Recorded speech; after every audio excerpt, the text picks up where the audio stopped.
उन आप पुरुषों के की वाणी, उन सर्वज्ञ महापुरुषों का संदेश जिसको सुनकर के हमारे कदम आत्मिक सुख की ओर बढ़ सके। अतः मैं कह सकता हूं कि हम आत्मिक सुख को कैसे प्राप्त करें, उसके लिए हम लोग उपस्थित हैं। आत्मिक सुख के लिए, उस शाश्वत सुख को प्राप्त करने के लिए तत्वों का जानकार होना जरूरी है, सिद्धांतों का बोध होना जरूरी है। जब व्यक्ति तत्वों का जानकार होगा, सिद्धांत के बोध को प्राप्त करेगा, उसके प्रति श्रद्धा जगेगी। श्रद्धा जगने के बाद जब सम्यक आचरण की तरफ बढ़ेगा, तब जाकर के हम उसकी ओर अग्रसर हो सकते हैं जिसकी चाह में हम यहाँ उपस्थित हैं। उत्तरायण सूत्र के 25वें अध्ययन के उस 16वीं गाथा में 10 रुचियों का वर्णन है, जिसमें विस्तार रुचि और संक्षेप रुचि, इन 2 रुचियों का भी वर्णन प्राप्त होता है। विस्तार रुचि का मतलब है जब कोई साधक किसी जिज्ञासा को लेकर उपस्थित होता है, किसी साहित्य को लेकर होगा, आगम को लेकर हो या किसी अन्य चीज को लेकर जब प्रश्न जागृत करता है, वो विस्तार से क्या करता है, समझना चाहता है, एक एक पेज को समझना चाहता है, एक एक अर्थ को समझना चाहता है। और वहीं पर कुछ साधक ऐसे होते हैं जो संक्षिप्त रूप में समझना चाहते हैं। जब आप किसी क्लासरूम में जाते हैं, सर पढ़ाते हैं, या कोई किसी कोचिंग क्लास में या किसी शिविर को अटेंड करने जाते हैं, तो वहां पर आप जो सर बोल रहे वो सारी के सारे बातों को हम नोट नहीं करते हैं, पॉइंट टू पॉइंट हम क्या करते हैं, नोट करते हैं। तो हमारे इन आगमों में भी बड़ी अच्छी शैली अपना रखी है। कहीं पर हमें विस्तृत रूप से व्याख्या शैली प्राप्त होती है, कहीं पर सामान्य रूप से व्याख्या शैली प्राप्त होती है, कहीं पर हमें संक्षिप्त रूप में व्याख्या शैली प्राप्त होती है, तो कहीं पर हमें अर्थपूर्ण ढंग से उसको जानने की जो शैली को प्राप्त होती है। तो उन आगमों का जो सार है, जब धीरे धीरे हमारी जो रुचि है संक्षिप्त में यानी शॉर्ट एंड स्वीट को जानने की ओर अग्रसर हुई, तो हमारे आचरणों के द्वारा उन आगमों का जो सारांश है, जो सागर रूपी जो ज्ञान है, वो थोपड़े रूपी उसमें कागज में क्या कर दिया, समेट कर दिया। यानी पूरा मूल का मूल भी बना रहे, उस अर्थ के साथ कोई छेड़छाड़ न हो, लेकिन उसके साथ में वो पूरा का पूरा जो थोड़ा है थोपड़े में, वो पूरा का सार गर्भित, यानी पूरा आगम जो गागर है, जो सागर है, उसको अमृत रूपी कलश में उन्होंने क्या कर दिया, समाहित कर दिया, जिसको हम थोपड़ों के नाम से जानते हैं। हमें थोपड़ों के रूप में 98 बार शिक्षा थोपड़ा प्राप्त होता है, 33 बोल का थोपड़ा प्राप्त होता है, 67 बोल का थोपड़ा प्राप्त होता है, जिनको जानकर के हम जान सकते हैं कि भिन्न भिन्न आगमों में, भिन्न भिन्न साहित्यों में कहां पर किसकी व्याख्या की गई है, इसको हम अच्छे से क्या कर सकते हैं, जान सकते हैं। और इसी तरह देखो 25 बोल का थोपड़ा भी हमारे जैन दर्शन में प्राप्त होता है। बंधुओं 25 बोल हम जानते जरूर हैं। एक थोपड़े का नाम है 25 बोल, और 25 बोल एक प्रकार से देखें तो जैन दर्शन का प्रवेश द्वार है। वहां पर तरह आवर्त सूक्ष्म हो, स्थूल हो, सन्नी हो, असन्नी हो, प्राप्त हो, अपर्याप्त हो, संसारी हो, असंसारी हो, उन सारे जीवों का क्या है वर्णन हमें प्राप्त होता है। इतनी सारी विवेचना करने के बाद जाकर लास्ट में जाकर 5 उन चारित्रों को उन्होंने समाहित किया है।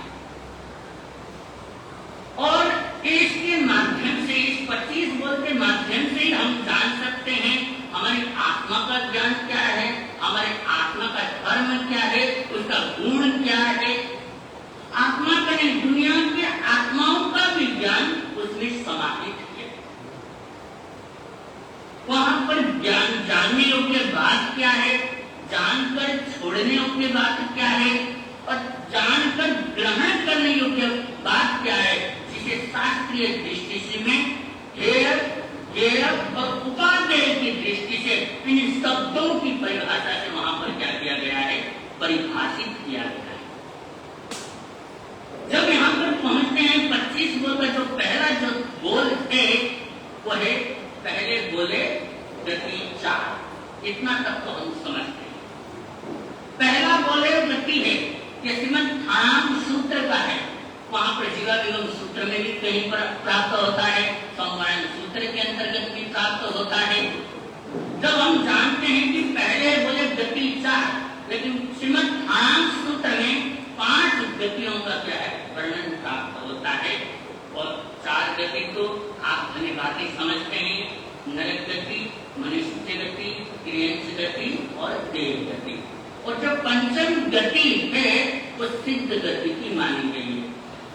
कई आचार्यों ने सिद्ध गति को गति नहीं माना है, क्योंकि गति का मतलब होता है एक जगह से दूसरी जगह जाना, एक देह से दूसरे देह में परिवर्तन होना, उसको कहते हैं गति।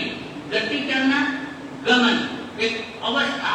अगर हम सामान्य भाषा में भी कहें, सामान्य भाषा में भी अगर हम चर्चा करते हैं तो हम कहते हैं इसकी गति बड़ी तेज है, इसकी गति बड़ी मंद गति है। ये सामान्य भाषा है। कई बार गति को हम चाल का नाम दे देते हैं, कई बार हम अवस्था का नाम देते हैं। ये संसार के सारे जीवों की गति जो है वो 5 गतियों में ही समाहित है।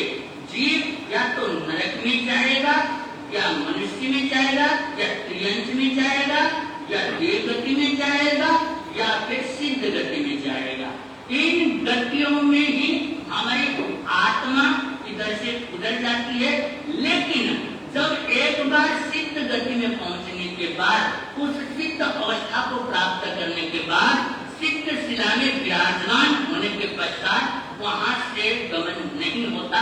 इसलिए कई बार कई आचार्यों ने उसको गति नहीं माना है, लेकिन सामान्य रूप से जो प्रचलित है, सामान्य रूप से जो हमें ज्ञान है, वो गति का 4 गतियों का ही वर्णन प्राप्त होता है। और गतियों में एक होती है ऋजु गति, एक होती है वक्र गति। ऋजु का मतलब होता है सरल, और सरल का मतलब होता है सीधा। आप होते हैं बड़ा सीधा आदमी है, बड़ा सरल आदमी है। सीधा मतलब सरल। और शास्त्रकार कहते हैं जब हमारे शरीर से आत्म प्रदेश निकलते हैं, जब एक समय में जो आत्म प्रदेश दूसरे देह धारण कर लेते हैं, उसको बोलते हैं ऋजु गति। ऋजु गति के माध्यम से, यानी कि ऋजु गति का मतलब आप समझिए वो क्या है, सीधा रोड है। जब आपको सीधा रोड प्राप्त होता है तो आप जल्दी पहुंचने की बहुत सारी संभावनाएं बनती हैं, शीघ्रता से पहुंचा जा सकता है। जब वक्र मतलब घुमाव, वहां पर क्या है, घुमाव आ जाता है। और एक जीव ज्यादा से ज्यादा 4 समय में एक देह से दूसरे देह को धारण करती है।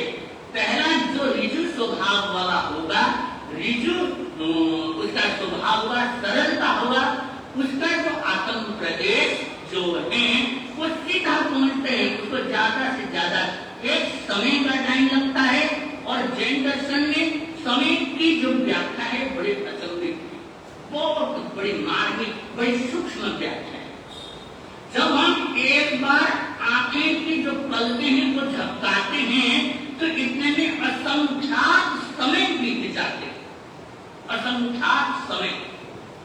उन असंख्यात समयों को मिलाकर एक अवनिका तैयार और 4400 अवनिका बनकर एक निरोग पुरुष के एक श्वास लेना और श्वास छोड़ना कुछ तैयार होते और 3370 श्वास का एक मुहूर्त तैयार होता है। मुहूर्त के बाद तो आपको पता ही है 2 घड़ी का एक मुहूर्त होता है, 30 मुहूर्त का एक अहोरात्र होता है ना। ऐसे 15 रात्रि का पक्ष होता है, पक्ष के बाद 2 ऋतुओं का 2 महीनों का एक ऋतु आ जाता है, 2-3 ऋतुओं का एक अयन आ जाता है, जिसके बाद क्योंकि 3 ऋतुओं का हो गया 2 अयन के बाद फिर साल में परिवर्तित हो जाता है, 5 साल में परिवर्तित हो जाता है, आगे आपको पता है। तो शास्त्रकार कहते हैं जो ऋतु गति के जो स्वभाव वाला जो जीव है, हमें जो वक्र गति और ऋतु गति जो हमें प्राप्त होता है हमारे दृष्टिकोण से, और हमें स्वयं परीक्षण करना है हम कौन सी गति को में अभी जी रहे हैं। जो गति है वो बात की है, नरक क्रियंत मनुष्य ये बात वाली, इसमें जरूर हम व्याख्या करेंगे क्योंकि ये जो 25 बोल का जो चैप्टर है ये 25 चैप्टर है, 25 टॉपिक हैं। आने वाले समय में हम इसके ऊपर चर्चा करेंगे। एक एक टॉपिक बड़ा मार्मिक है, बड़ा समझने लायक है। जैन दर्शन के उस बेसिक नॉलेज को, बेसिक ज्ञान को प्राप्त करने के लिए बहुत ही बड़ी उपयोगी है ये 25 बोल की। इसलिए हम सबसे पहले जो भी बच्चा आता है, चाहे पाठ शिविर चलती है, शिविर सलाह चलता है, पाठशाला चलती है, उसमें सामायिक सूत्र पढ़ाने के बाद हम क्या करते हैं 25 बोल के उस 25 बोल का पाठन उसको करवाने का प्रयास करते हैं। इसलिए बंधुओं समझिए वक्र और ऋजु। और आपको और एक बात बता दो, ऋजु यानी प्रथम तीर्थंकर के जो साधु साधियां होते थे उस टाइम पे जो लोग होते थे वो ऋजु प्रकृति के होते थे और जड़ प्रकृति के होते थे। मध्य के जो 22 तीर्थंकर हैं उनका जो स्वभाव होता था वो ऋजु और प्राज्ञ उस स्वभाव से निमित्त होते थे। और अंतिम तीर्थंकर के जो साधु साध्वी जो श्रावक श्राविकाएं हैं वो कैसे होते हैं, वक्र और जड़ प्रकृति के होते हैं। आप समझना, पहले तीर्थंकर के जो साधु सरल होते थे, जितना बोला उतना ही काम करते थे, जितना उससे ज्यादा करते नहीं थे, बड़े भक्ति प्रकृति के वहां पर साधक होते थे। और बीच में जो 22 तीर्थंकर के जो शासन काल के साधु साधु जो बड़े बड़े कल्प सूत्र के अंदर बड़े अच्छे से प्राप्त होता है हमें कि वहां पर वो 22 तीर्थंकर के साधु साधियों का जो स्वभाव प्राप्त होते थे, बुद्धिमान होते थे और सरल भी होते थे। वहां पर किसी भी चीज को समझाने की आवश्यकता उन्हें नहीं पड़ती थी। और अंतिम तीर्थंकर जो लोग हैं हम वक्र और जड़ प्रकृति के हैं। जब मैंने एक बात बोल दी आप ऐसे में मान नहीं सकते, वहां पर तर्क वितर्क कर सकते हैं, अपना दिमाग लगा सकते हैं, अपन चाचा चौधरी बन सकते हैं, अपना माइंड लगा सकते हैं, ये सही है नहीं है, जो महाराज ने कहा है या नहीं है आप आगमों में देख सकते हैं, ग्रंथों में देख सकते हैं, दिमाग लगा सकते हैं। वहां पर रिसर्च लेवल जो माइंडिंग है यानी वक्र और जड़ प्रकृति में वहां पर आ जाता है। जब तक आप स्वयं संतुष्ट नहीं होते, हमारे कहने से ही संतुष्ट नहीं हो, ऐसा नहीं है। आप हमने कह दिया, उस बात को कहने के बाद आप नोट कीजिए, नोट करने के बाद आप घर में जाइए, लाइब्रेरी में जाइए, उन आगमों को उठाइए, उन साहित्यों को उठाइए, वहां पर देखिए कहाँ पर है, किस पेज में है, किस अध्ययन में है। यहाँ पर हमें थोड़ा संघर्ष की यात्रा करनी होती है, थोड़ा परिश्रम करना होता है, थोड़ा श्रम करने की जो क्या होती है आवश्यकता पड़ती है। इसलिए बंधुओं आने वाले समय में हमारा प्रयास रहेगा आपको इन 25 टॉपिक यानी इस 25 बोल के जो बोल हैं उनमें आपको यानी मैं डीपली में नहीं ले जाऊंगा, डीपली में ले आप बोर हो सकते हैं, कंफ्यूजन बहुत ज्यादा हो सकती है, लेकिन कोई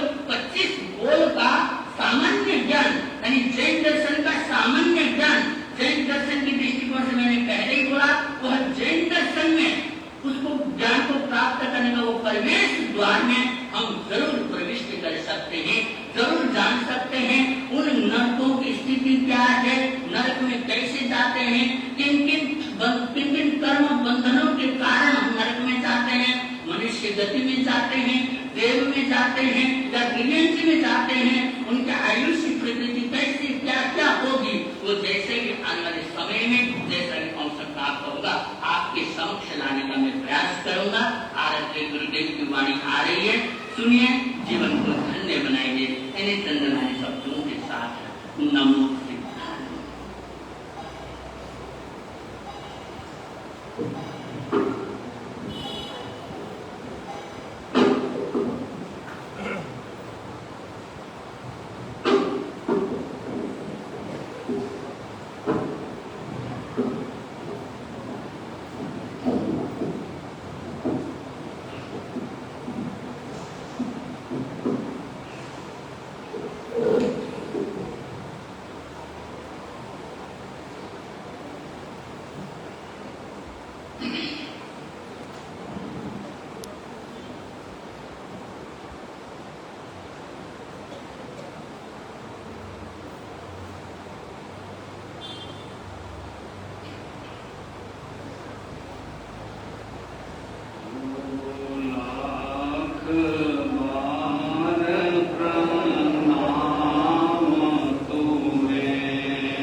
लगभग 35 से 40 साल पूर्व की घटना है, जिसके साथ ये घटना घटी है वो व्यक्ति आज भी है।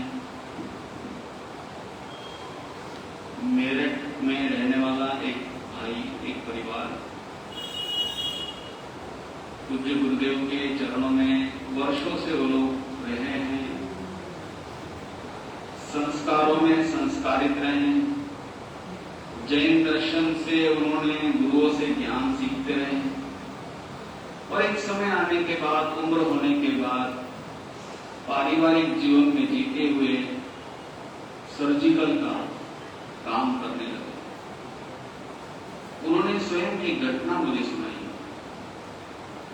कहते हैं कि लगभग 90 के आसपास समय था, 90-92 का समय था। कहते हैं कि जीवन में उतार चढ़ाव तो ये नियम है, शाश्वत चले रहा है। जीव के जैसे जैसे कभी शुभ कर्म उदय में आ गए तो वातावरण शुभ बनना शुरू हो जाता है, अशुभ कर्म उदय में आया तो अशुभ वातावरण प्रारंभ होना शुरू हो जाता है, आसपास का माहौल बदलने लग जाता है। कहते हैं कि 90-92 का समय था। थोड़ी पारिवारिक स्थितियों में, व्यापारिक स्थितियां थोड़ी कठिन से कठिन होते जा रही थी। कुछ वर्करों का किसी कारणवश किसी ने केस कर दिया था, काम थोड़ा धीरे में चल रहा था, रोज कोई ना कोई नई नई समस्या आ रही थी। जब व्यापार करने वाला व्यापारी होता है, दुकान करता है और वो दिमाग में हिसाब लगा के चलता है कि महीने में इतना मेरा घर का खर्चा है, परिवार में इतनी जिम्मेदारियां हैं, इतनी चीजें हैं, आखिर कहीं ना कहीं कोई कैलकुलेशंस, कोई व्यवस्था लेके चलना पड़ता है, तभी परिवार चल सकता है, तभी घर की व्यवस्थाएं चल सकती है।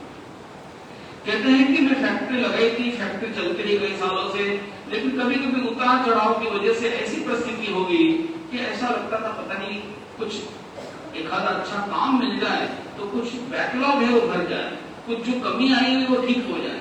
होता है, व्यापारी कोशिश करता है। कहते हैं कि मैं भी इसी तरीके से सोच में था। एक दिन फैक्ट्री में बैठा हुआ था, एक व्यक्ति आया, उसने कहा कि मुझे एक ऐसा कोई चीज बना के चाहिए। मैं तो तैयार ही था, मैंने कहा बताओ कैसे कैसे बनाना है, क्या क्या बनाना है। उसे सारी डिजाइन बना करके देख ली और पूरा बनाने के बाद सारा कुछ मैंने उसे डिजाइन बना उसको कहा कि आप 2 दिन बाद आओ, मैं तुम्हें डेमो बना करके दिखाता हूँ, एक सैंपल बना करके दिखाता हूँ। अगर सैंपल बनता है तो उसके बाद फिर हम बात करेंगे। कहते कि मैं खुश हो गया था क्योंकि सामने वाले ने कहा था कि मैं एक बड़ा ऑर्डर लाया हूँ, 1000 से भी ज्यादा पीस बनाने हैं और अभी 1000 पीस अगर मैंने बना लिया तो आने वाले समय में मैं 1 लाख से भी ज्यादा पीस बना करके भारत के कोने कोने में मेरे अपने शॉप से वहां मुझे भिजवाना है। ठीक है। कहते हैं कि मुझे प्रसन्नता थी, बहुत दिन बाद ऐसा मौका मिला था कि कुछ नया काम आगे 3, 4, 6 महीने तक चलता रहेगा और काफी कुछ अच्छा रहेगा। कहते हैं कि मेरी परिस्थिति भी ऐसी थी। वो एक बड़ा सा जालीदार ऐसी चीज बनाई और बनाने के बाद 2 दिन बाद बना लिया। मैंने अपने कारागिरों को कहा और लगभग ये सारे सर्जिकल का ज्यादा करके जो काम करने वाले लोग हैं वो सब मुस्लिम परिवार के लोग। अभी भी मेरठ में हम फैक्ट्री में देखते हैं अधिकतम वही लोग हैं, उनको बनाने की कला है। पाकिस्तान से लंबे समय से आए हैं, बहुत से लोग हैं, वही वो चीज बनाने की इसमें रहते हैं। कहते सर्जिकल के काम करते जब उन्होंने उन वर्करों को बताया, कुछ वर्कर बहुत पुराने उनके पास 20-20 साल 25-25 साल के, उन्होंने बना दिया जैसे कहा कि बाबूजी जैसा आप बताए वैसे वैसे बना दिया। बनाने के बड़ा खुश हो गया, दिखने में भी अच्छा लग रहा था और इंतजार करा कि वो व्यक्ति आए। कहते हैं कि बनाने के बाद जब बिल्कुल ठीक ठाक हो गया, पॉलिश हो गया, एकदम अच्छा सुंदर दिखने लगा, तब उनके वहां का एक पुराना वर्कर था, उसने आकर कहा कि बाबूजी आपको पता है ये क्या चीज है? बोले नहीं मुझे तो पता नहीं, बस एक ऑर्डर आया हुआ है, हम ऑर्डर पूरा कर रहे हैं। बोले अच्छा। बोले कि आपको नहीं पता होगा। बोले लेकिन ये मुर्गियों को पहले जो नई नई मुर्गियां आती हैं उन मुर्गियों को रखने के लिए इसको बनाया जाता है खास तौर पे। बोले अच्छा। बोले आपने कभी देखा है? बोले कभी देखा नहीं, कभी जरूरत भी नहीं पड़ी, कभी दिमाग में नहीं जाता, कभी हमारा आसपास का वातावरण ही नहीं तो कहां से पता चले। लेकिन कहते कि मैं तो पैदाइशी उसी में रहा हूं, मैं बड़ा होता हूं, मैं देखता हूं, बहुत से पोल्ट्री फार्म बने हुए हैं, बहुत सी जगह बनी हुई है, ये सब चीजें होती है। ये जालियों का जो बनाया बोले आपने, इसका जो ऑर्डर लेने में आप लगे, ये मुर्गियों के लिए बनाया जाता है खास, और इसमें डाल करके फिर इसको दूसरी जगह पे भेजा जाता है जिससे मुर्गियां कहीं इधर उधर उड़े ना, भागे ना, और फिर उस पर जाकर कहीं बेचा जाता है। मतलब कुल मिला करके मांस के लिए ये सब क्रिया चलती है। वो कहते हैं व्यक्ति की बचपन से ही गुरुओं के चरणों में रहकर, साधु संतों के चरणों में रहकर, भगवान के उन वचनों को प्रवचनों में सुनकर, गुरुओं के चरणों में थोड़ा सा हम तत्वों का ज्ञान सीख करके, बहुत ज्ञान नहीं लेकिन साधु संतों के सानिध्य में रहकर इतनी बात समझ में आई कि जीवन में आवश्यकता है, लेकिन आवश्यकता की पूर्ति के लिए इतने कर्म हम नहीं करेंगे कि जिससे अगला भाव हमारा खराब। कहते हैं कि सुनकर के बड़ा धक्का लगा मुझे। सुबह का समय था, वर्कर बोल के चले गए, मेरे मन को लगा कि अरे अभी तो ऑर्डर आया था लेकिन ये काम तो सही नहीं है। देखो बड़ी हिम्मत लगती है सब चीजों के लिए, आसान नहीं है। जब व्यक्ति के पास महीने का परिस्थिति ना होना तब उसको बड़ा मुश्किल होता है कि घर का खर्चा चलाने के लिए क्या किया जाए। ये सिर्फ वही व्यक्ति जानता है, एक गृहस्थ ही जानता है कि घर की व्यवस्था कैसी चलाई जा सकती है। कहते हैं कि वो आया, 12-1 बजी होगी, वो जिसने ऑर्डर दिया था वो व्यक्ति आया, उसने देखा, देख करके बहुत खुश हुआ, बड़ा प्रसन्न हुआ, देख करके कहा कि मैं बहुत अच्छा, अरे तुमने बहुत बढ़िया बनाया, इसकी डिजाइन भी अच्छी बनती है, पॉलिश भी अच्छी बनती है, इसका तुमने बहुत मजबूती से तार भी लगाया हुआ है, क्वालिटी भी बहुत अच्छी रखी है, मैं तुम्हें 1000 ऐसे बॉक्स बनाने का ऑर्डर देता हूं, जाली बनाने के बॉक्स के। और जल्दी ही मैं चाहूंगा कि 6 महीने का हम एक कमिटमेंट कर ले और 1 लाख से भी ज्यादा हम इसको बॉन्ड बनाएंगे। सारी बात सुनने के बाद वो भाई कहता है कि बोले आपको अच्छा लगा? बोले अच्छा, बिल्कुल ठीक है, बिल्कुल ठीक है, और कहीं बनाना है तो देख लो। बोले नहीं नहीं यही बढ़िया है, मैं बहुत जगह घूम के आया हूँ, क्वालिटी अच्छी बनती नहीं है, इसीलिए मैं यहाँ पे आया हूँ, तो ये काम बहुत अच्छा लगा, लेकिन बोले मैं बेचूंगा नहीं। बोले ऐसा क्यों? बोले कि नहीं, आप 2 दिन पहले आए थे, उसके बाद मैंने बनाया था, तब तक मुझे पता नहीं था, लेकिन अब मुझे पता लग गया है कि ये किस काम के लिए बन रहा है। बोले क्या इस काम के लिए है?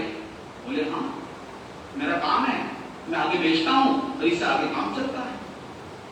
बोले कि मैं ये अब मेरे जीवन भर जब भी उपयोग में आएगा तो ये मेरे इसमें पड़ा रहेगा, या मैं इसको गला दूंगा, लेकिन ये मैं बेचूंगा नहीं। बोले ऐसा क्यों?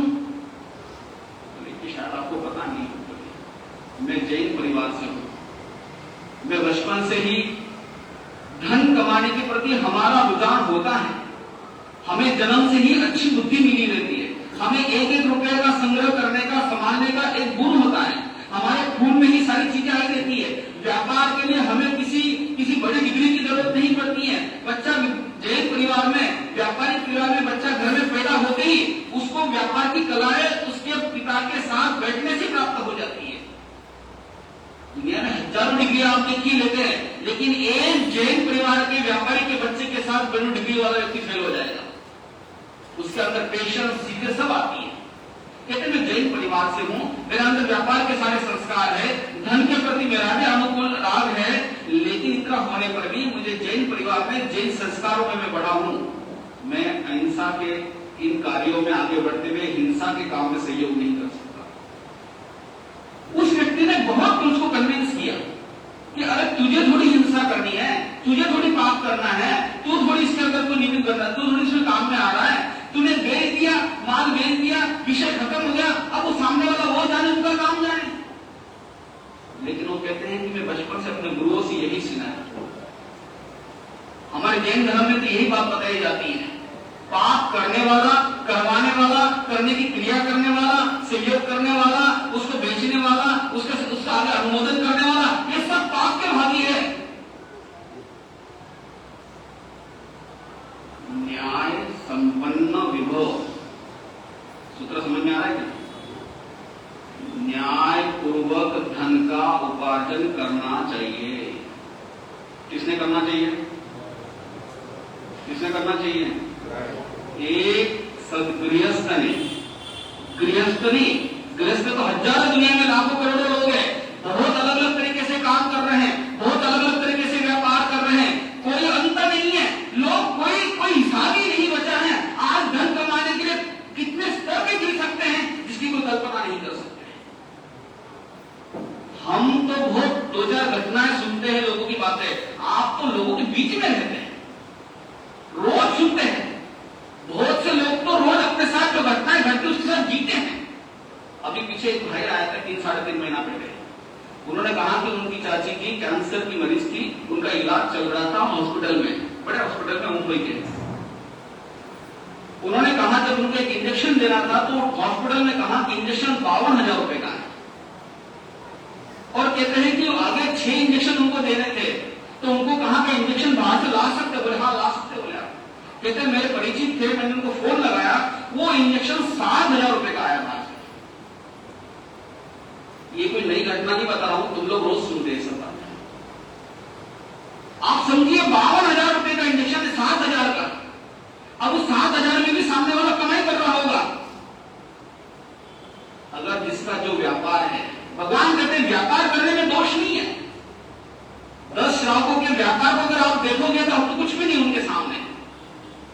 आनंद आदि 10 श्रावक के उपासक दशम सूत्र में वर्णन मिलता है कि 10 करोड़ स्वर्ण मुद्राएं उनकी जमीन पे लाद के रखी थी कि भविष्य में काम आएंगी। 10 करोड़ स्वर्ण मुद्राएं व्यापार में लगा के रखी थी। 10 करोड़ स्वर्ण मुद्राएं उन्होंने परिवार के खर्चे में लगा के रखी थी। अपार संपत्ति धर्मवेदों में जीते वाले ऐसे श्रावक रहते थे, वो भी अनुव्रतधारी। उन्होंने ये नियम लिया कि इससे ज्यादा मैं नहीं रखूंगा।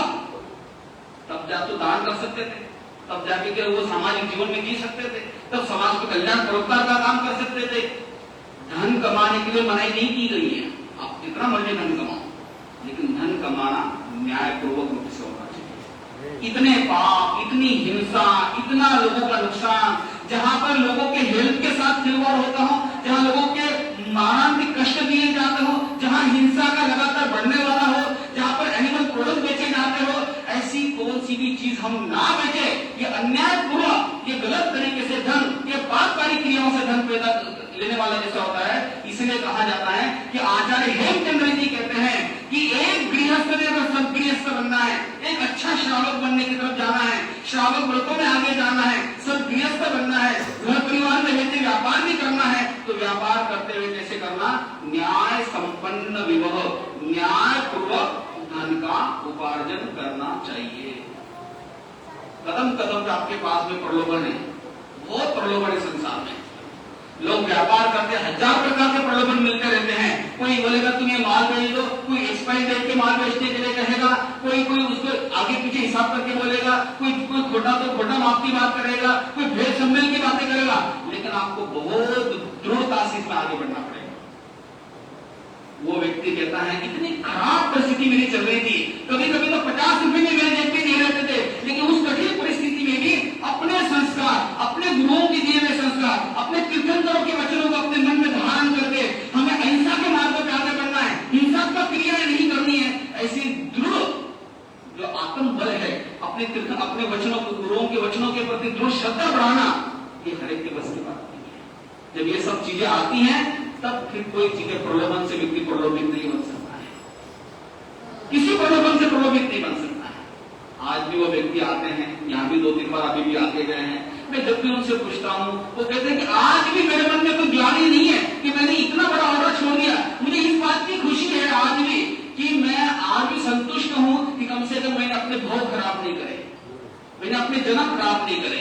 आज धन मिल जाता, धन से मैं खाऊंगा कितना? वही 2 ड्रेस पहनना है, वही 2 रोटी मुझे खानी है, वही सुख जीवन जीना है, उतना ही चलना है। मेरा कमाया धन आगे मेरा बच्चा किस रूप में संभालेगा, नहीं संभालेगा, पाप कार्य क्रिया में लगाएगा, कितना हिंसा पाप में लगाएगा, ये तो पता नहीं आपने को। तो इसीलिए हम अपने हाथ से पाप कार्य क्रिया का धन इकट्ठा नहीं करना चाहिए, इसलिए कोशिश करना। तो आचार्य हेमचंद्र जी कहते हैं एक सदगृहस्थ ने न्याय पूर्वक धन का क्या करना चाहिए? उपार्जन करना चाहिए।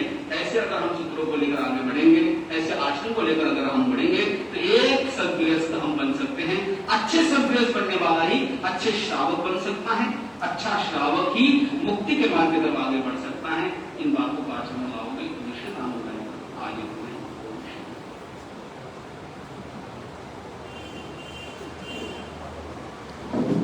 तुम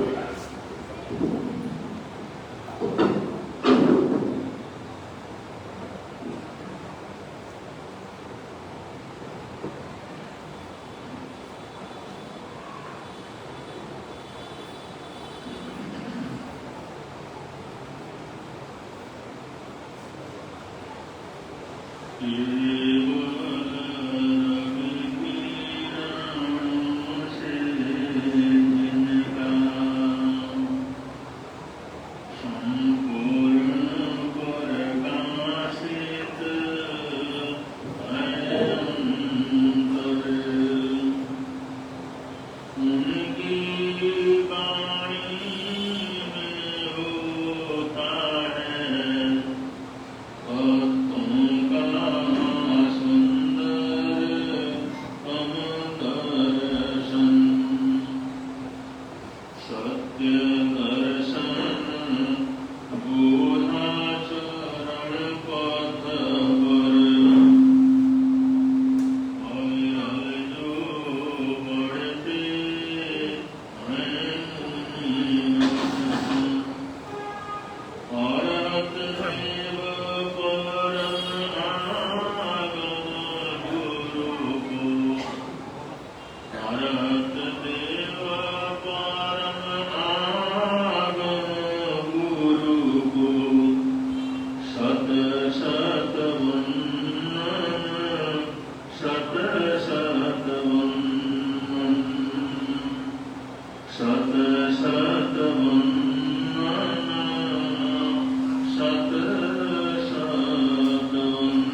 ज्ञान सुधारस अमृत पीऊं।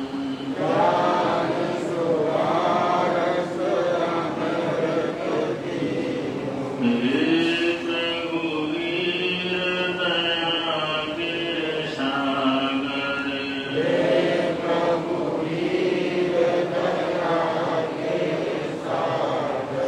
त्यागूं लोभ घमंड बुराई।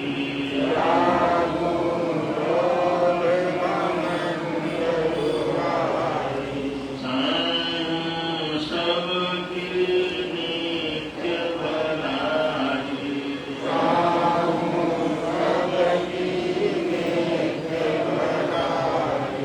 हे प्रभु वीर दया के सागर।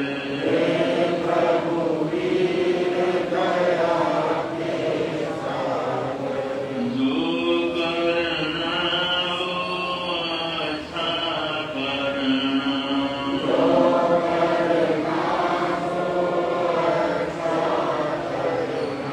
फिर दुनिया में किससे डरना।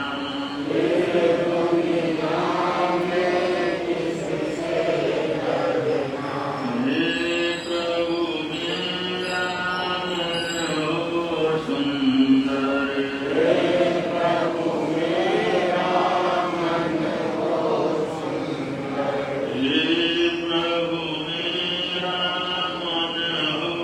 सुंदर। हे प्रभु मेरा मन हो सुंदर।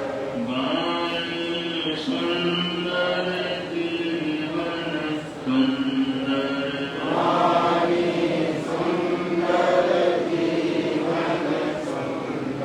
हे प्रभु वीर दया के सागर।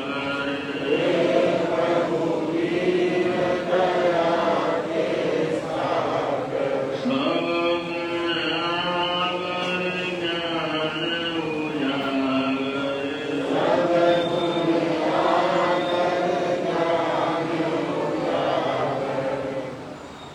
ओहं योहं पररूप स्वरूपं गमनागमं च गमनाकलिङ्गम्। विलक्षणं स्वरूपं विमर्श। अन्नाचर्यं सुचिरं चरन्ति। अन्नाचर्यं सुचिरं चरन्ति।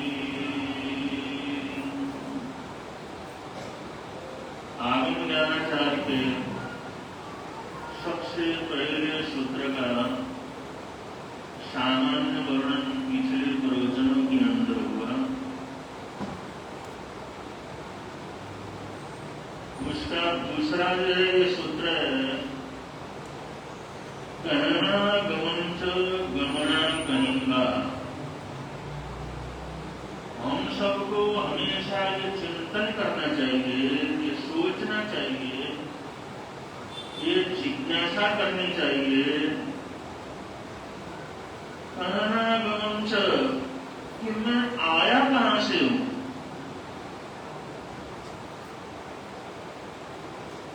साधक या आध्यात्म जगत के ऊपर आगे बढ़ने वाला पहले तो इस जिज्ञासा में गहरा उतरता है। मैं कौन हूं, मैं कैसा हूं, मेरा स्वरूप क्या है। उसके बाद शास्त्रकार कहते हैं उसके अंदर एक जिज्ञासा बढ़ती है। कहनागमन से मैं कहां से आया हूं और गमना कहेंगा और यहां से मैं कहां जाऊंगा। मैं कहां से आया हूं और मैं कहां जाऊं। आया कहां, जाना कहां है। अगर ये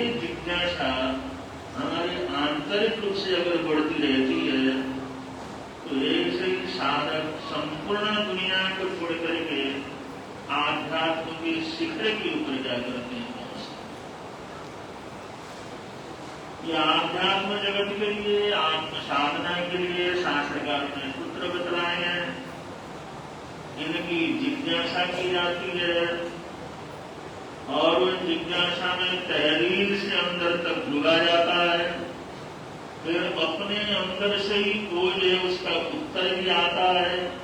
फिर दूसरे सूत्र के अंदर कहा गया है, कहां से आया हूं और मैंने कहां जाना। अब ऐसी जिज्ञासा किसी किसी के मन के अंदर रहती है और किसी के अंदर तो आते नहीं है। तो भागशाली गुणशाली होते हैं। क्या प्रश्न पैदा होता है, क्या जान सकते हैं? शास्त्रकारों ने तो बतला दिया, पूछो, जिज्ञासा करो, सोचो, चिंतन करो, ध्यान करो, बार बार अपने से पूछो। लेकिन क्या वास्तव में कहां से आया हूं ये पता लग सकता है?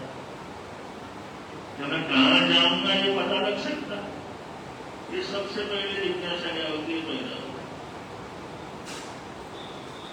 अगर मैं कौन हूं इसका हमारे को अभ्यास हो गया कि मैं आत्मा हूं, शरीर से भिन्न हूं, शरीर मेरा है कि मेरे से अलग है, मैं अलग हूं, शरीर से भिन्न हूं, ये अगर भाव बड़े गहरे चले जाते हैं तो फिर दूसरा भाव ये पैदा होता है, दूसरी जिज्ञासा पैदा होती है, मैं आया कहां से हूं और मैंने जाना कहां।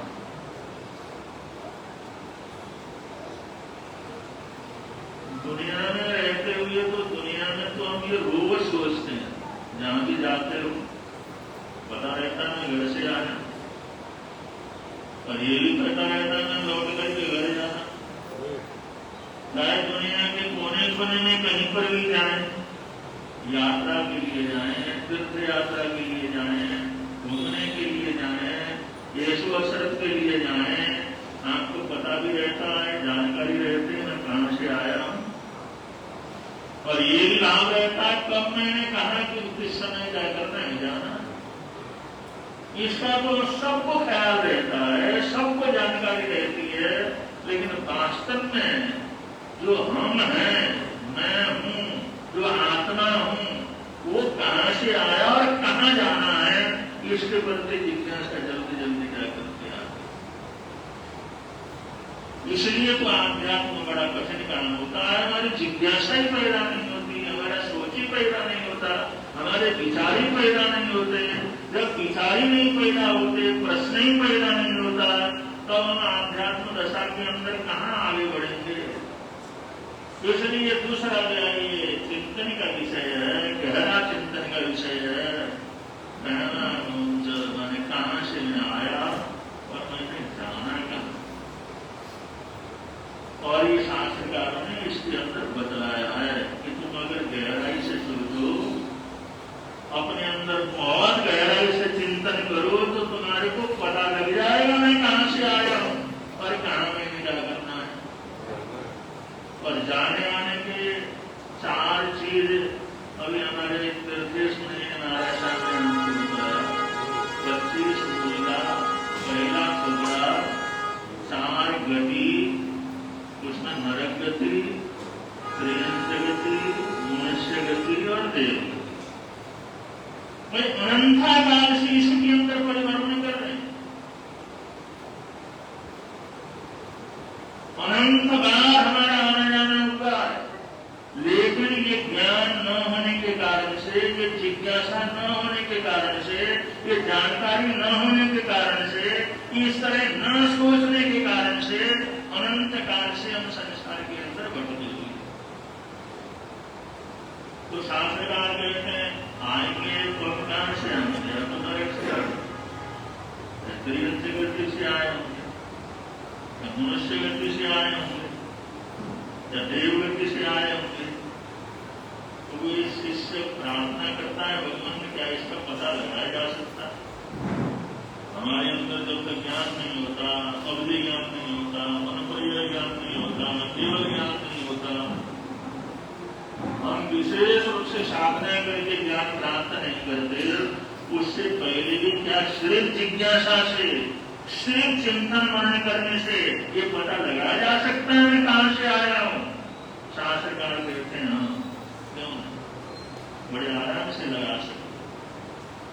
तो वही बात यहाँ पर बतला कि साधक ये सोचे, ये विचार करे, ये चिंतन करे और ये जिज्ञासा करे कि मैं कहां से क्यों आया। सबसे पहले आप अच्छी बात करते हैं। आज रविवार का दिन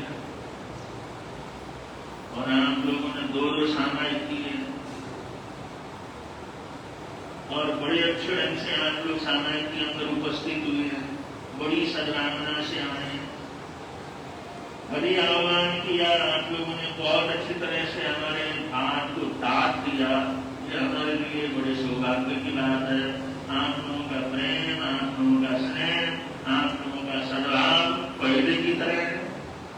पहले भी हम जैसे आह्वान करते थे तो आप लोग इतने नगर निवासी, आपके बड़े बुजुर्ग, आप उस समय तहे दिल से सहयोग करते थे और आज भी आपके जीवन के अंदर वही प्रवृत्ति है।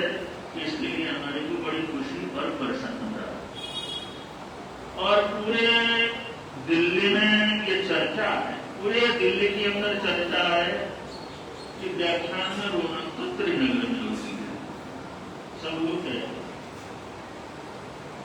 कहाँ चलना है, त्रिनगर रौनक की जगह है। वहां आप लोगों की प्रसिद्धि है पूरे दिल्ली में शुरू से, प्रारंभ से।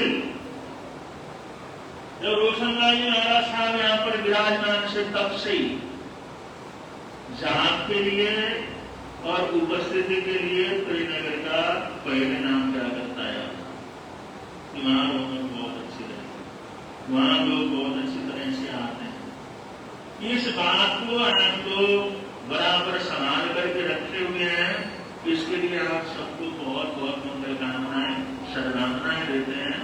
आप लोग तहरीर से आने का भाव रखते हैं और अपनी जो पुरानी पद्धत है, अपने जो कहावत है या हमारे क्षेत्र की शान को हमारे बड़े बुजुर्गों ने बना करके रखा है, उसको बनाने की आदत आप लोगों की भी है। ये बात जान करके अपने को बड़ी प्रसन्नता हुई, बड़ी खुशी हुई। आप लोग आए और करीबन सभी लोगों ने दो सामायिक की आराधना की, सामायिक के बेले की आराधना की। सबको बहुत बहुत मंगल कामनाएं करते हैं। शास्त्रकार कहते हैं अगर हमारे मन में, अब दूसरे के मन की बात तो क्या हम नहीं जान सकते, लेकिन अगर हमारे मन में सदा संयम पैदा होता, मैं संयम धारण करूं, मैं दीक्षा धारण करूं, संयम मुझे मिले, वो दिन कैसा भागशाली होगा जिस दिन मेरे को संयम की प्राप्ति होगी, दीक्षा की प्राप्ति होगी।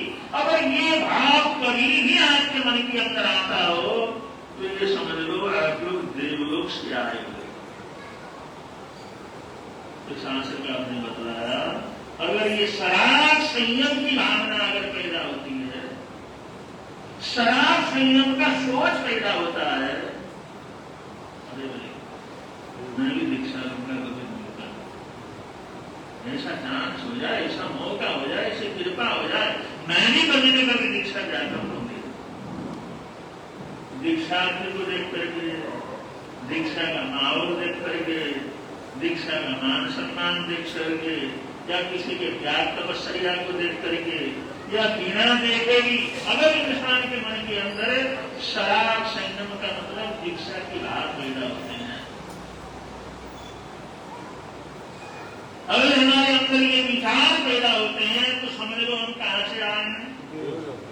हम जरूर कहीं न कहीं देव से ही जाकर आए। देव के अंदर भवनपति देव भी होते हैं, देव के अंदर बाणमंत्र देव भी होते हैं, देव के अंदर ज्योतिषी देव भी होते हैं और देव के अंदर वैज्ञानिक देव भी होते हैं। देव की चार निकाय है, लेकिन अगर देव यानी में से कोई आया हुआ है, देवता में से आया हुआ है, देव गति को छोड़ करके अगर आया हुआ है तो उसके मन के अंदर संयम के विचार जरूर कभी न कभी जाकर के आए। ये आप लोग अपने आप क्या कर सकते हैं, अपने आप को पढ़ सकते हैं। ये शास्त्रकार ने ऐसा बदला और दूसरे को इसलिए पढ़ा जा सकता अगर कोई बच्चा कहता अरे मैंने तो दीक्षा लें, मैं तो दीक्षा लूंगा। अब लेना ले बात अलग, मैंने तो सामायिक करनी, पछाण करता हुआ देख करके मैंने भी व्रत धारण करना है, मैंने भी करना है। अगर ऐसा भाव आता है, ऐसा सोचता है, ऐसा बोलता है, तो समझ लो ये बालक देव योनि से चल करके क्या हुआ है, ये कोई देवता ही, ये बड़ा भागशाली पुण्यशाली। तो ऐसे आप लोग इस बात को ध्यान में रखें, याद रखें। शास्त्रकार यहाँ पर कहते हैं कि जो है कहना गमन से हमारे को सोचना चाहिए हम कहाँ से आए हैं। अगर ये सोचते हैं, ये विचार करते हैं, तो शास्त्रकारों ने लक्षण भी बतलाया। और सराग संयम के विचार अगर आते हैं तो इंसान वो जो आया है उसकी गति देवलोक की है, देवता में से चल करके मनुष्य जीवन की बतलाया। ऐसे ही दूसरा लक्षण भी शास्त्रकार ने बतलाया है। दूसरा लक्षण बतलाया संयम संयम। संयम संयम का मतलब श्रावक बना, व्रत धारण करने का। मैं भी श्रावक बनूंगा, मैं अच्छा श्रावक बनूंगा, मैं भी 5 व्रत धारण करूंगा। शिक्षा व्रत मैंने भी धारण करना है, गुण व्रतों का पालन मैंने भी करना है, ये 14 दिनों का पालन मैंने भी करना है, प्रतिक्रमण करना है, जरूर जाना है। ऐसे जो है श्रावक व्रतों के प्रति अगर रुचि हमारे मन के अंदर, तो विचार आते हैं, ये सोच आता है। अगर ये विचार हमारे मन के अंदर पहुंचते हैं, ये विचार हमारे मन के अंदर कभी भी आते हैं, सोते सोते आए, जागते जागते आए, इधर उधर जाते हुए आए, या कभी कोई कष्ट पड़े तब निगा करें, यार दीक्षा लेना तो बहुत अच्छा, ये तो कहाँ झंझट के अंदर फंस गया। अगर उस समय तो मेरी भावना नहीं थी, अगर वो योग होता तो दीक्षा ले लेता, अगर कभी योग बना तो जरूर हम ले लेंगे। ऐसे अगर वे दीक्षा के भाव या संयम के भाव और श्रावक जीवन को प्राप्त करने के भाव भी क्या होते हैं, पैदा होते हैं, तो वो जीव कहाँ से आ रहा है, तो देवता से। तो अपने आप को पढ़ना, इसलिए कहते हैं स्वाध्याय सिर्फ पुस्तक को पढ़ना है, अपने आप को पढ़ना, अपने जीवन को पढ़ना, जीवन के पन्नों को खोलना। अगर हम अपने जीवन को पढ़ते हैं तो हमारे को पता लगता है हम कहाँ से आए हैं। अगर अपने जीवन को हम पढ़ते हैं तो हमारे को ये भी पता लगता है हम मर करके कहां पर जाकर हो जाए।